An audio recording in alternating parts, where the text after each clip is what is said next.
Welcome to Western Water Weekly. We're glad you're here. Every week, we bring you the top water, drought, and policy stories from the Colorado River Basin and beyond.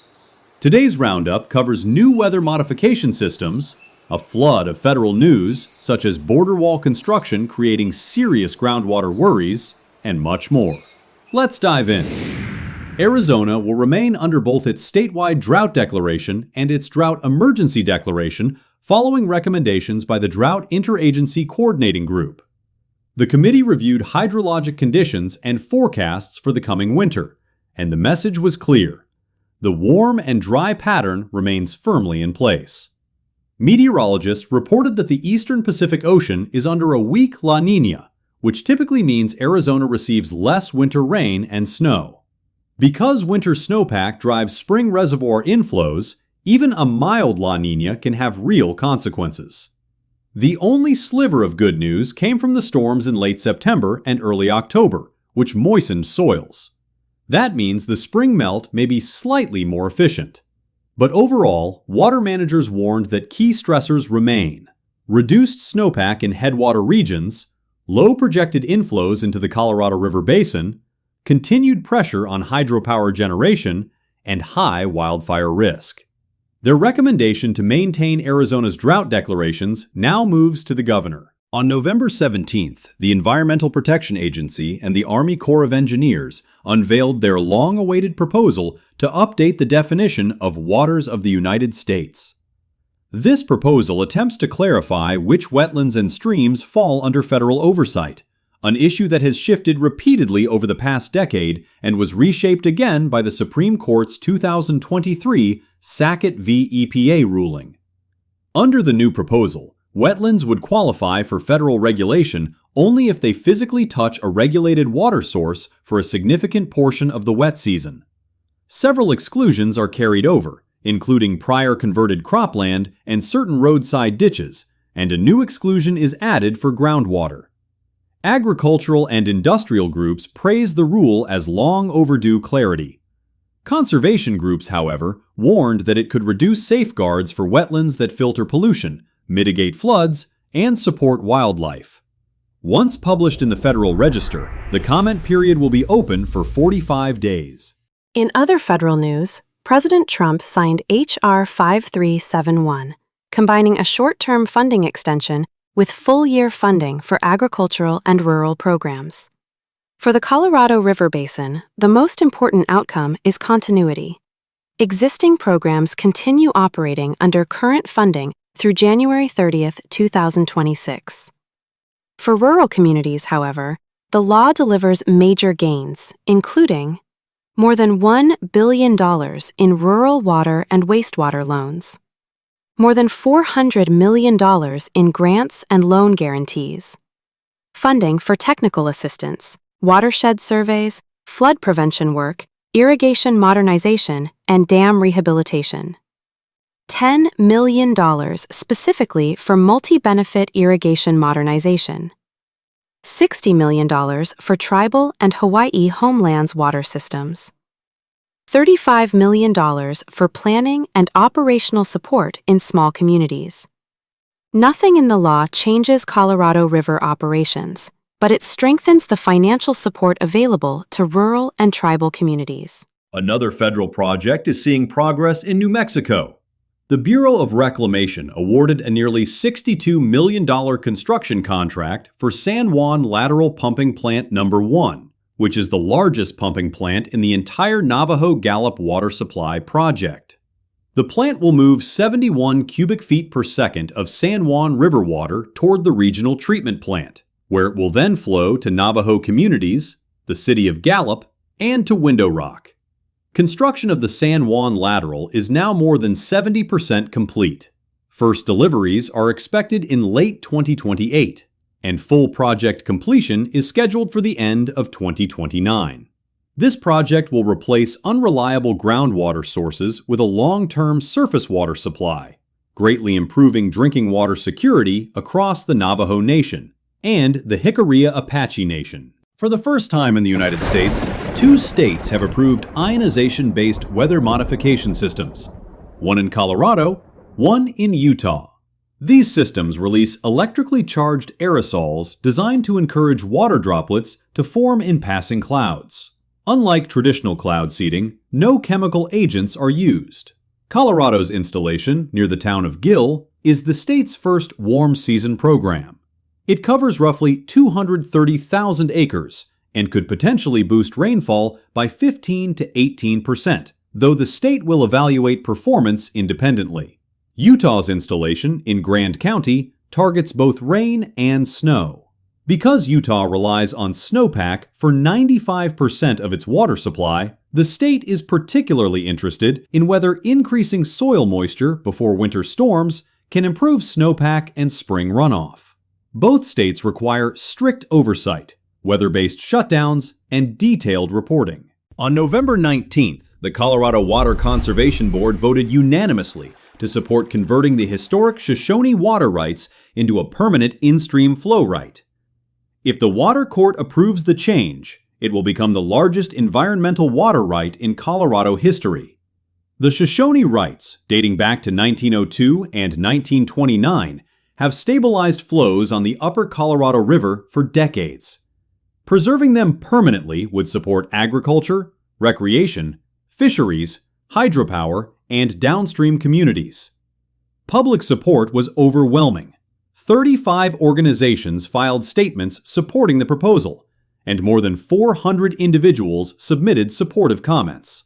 With more than $57 million already committed and $40 million awarded but still under review by the federal government, the project now moves to the Water Court. One of the biggest water stories this week comes from Capitol Hill. A newly released report by the Congressional Research Service offers a sweeping and surprisingly candid assessment of the Colorado River. Its central message is blunt. The river that the American West planned around 100 years ago is not the river we have today.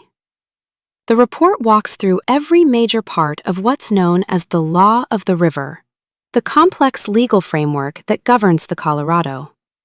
It starts with the 1922 Colorado River Compact, which assumed the river would reliably produce more than 16 million acre-feet of water each year. Reality has proven otherwise. Since the year 2000, flows on the Colorado River have repeatedly fallen below historic averages. Rising temperatures are playing a key role. Warmer conditions reduce snowpack, increase evaporation, dry out soils, and weaken the efficiency of runoff from mountains into streams and reservoirs. The outcome is stark. The West is operating a legal system built for a river that delivers more water than it actually does. The report revisits major milestones that have shaped management of the river over the last century, including the 1922 Colorado River Compact, the 1944 Treaty with Mexico, the 1963 Supreme Court decision in Arizona v. California, the 1968 legislation authorizing the Central Arizona Project, the 2007 Interim Guidelines for Managing Shortages, the 2019 Drought Contingency Plans, and the binational agreements between the United States and Mexico, known as Minutes 319 and 323. Each of these steps added structure and clarity to how the river is managed, but each one also added new obligations, and those obligations are increasingly hard to meet with today's reduced river flows. The report pays particular attention to the severe conditions at Lakes Mead and Powell, the two massive reservoirs that anchor the system. Even after recent conservation efforts, both lakes remain near historic lows. Those low levels have triggered formal shortage reductions for water users downstream, and they also threaten hydropower production at the dams upstream. Emergency federal actions in 2023 and 2024 helped temporarily stabilize storage in the reservoirs. But those measures are tied to the current operating guidelines, which expire in 2026. When those guidelines end, those emergency tools go away as well. Tribal water rights are another major focus of the Congressional report. 30 federally recognized tribes either hold or claim water rights in the Colorado River Basin. Many of these rights carry senior priority dates, meaning they are legally entitled to water ahead of many other users. As more tribal water settlements are finalized, and as infrastructure improves, tribal use of their water will rise. The report stresses that any future operating rules must include these rights in a way that is transparent and equitable. The report also explains how environmental programs help keep the entire system functioning.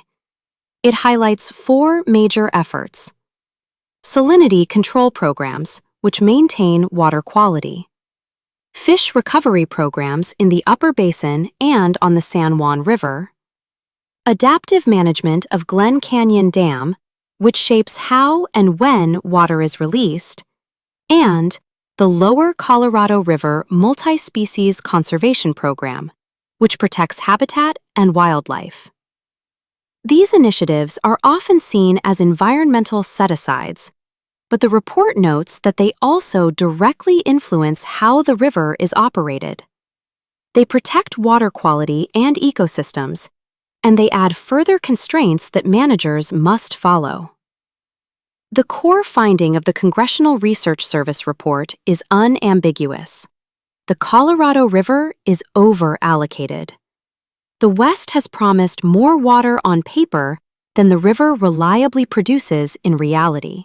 A new Arizona public media documentary, The Water and the Wall, examines how new border wall construction in the San Rafael Valley could affect groundwater, springs, and wildlife corridors in one of Arizona's last unwalled regions. Construction crews have drilled wells, pumped groundwater for cement and dust control, and begun erecting a 30-foot steel barrier. Conservation groups and local ranchers fear that increased groundwater pumping could deepen declines in already stressed springs and wells. The region is also a major wildlife corridor for jaguars, ocelots, pronghorn, black bears, and birds that migrate between Arizona and Sonora. A planned 27-mile stretch of new wall could sever one of the last remaining cross-border pathways. Environmental laws were waived to expedite construction, meaning no hydrologic studies or impact reviews were required. Communities in Sonora have raised similar concerns, noting that groundwater flows across both sides of the border. Turning to the United States Drought Monitor report, released on November 20th, the country remains split. The central and eastern U.S. had a dry week, while the West experienced widespread storms. California saw major improvement after multiple storm systems delivered heavy rain and snow. Soil moisture jumped, and drought categories improved statewide. Southern Nevada and the Nevada-Utah border saw meaningful relief. Southwest Arizona improved thanks to spillover storms from California and Nevada. Southwest Utah gained moisture, while the northern and eastern regions stayed dry and warm. Colorado's mountain regions improved with new snow, but eastern Colorado dried further as temperatures rose up to 12 degrees above normal. New Mexico saw some improvement in the southwest, but conditions elsewhere in the state remain mixed. In Wyoming, warm and dry conditions dominated, with only isolated mountain moisture. Forecasts suggest wetter weather in parts of Southern California, southern Arizona, and southeastern New Mexico over the next several days, followed by a return to drier conditions late next week. For details about these stories, or for freshwater news delivered every day except Sunday, visit western-water.com. Thank you for watching, and make sure to subscribe for next week's Western Water Weekly.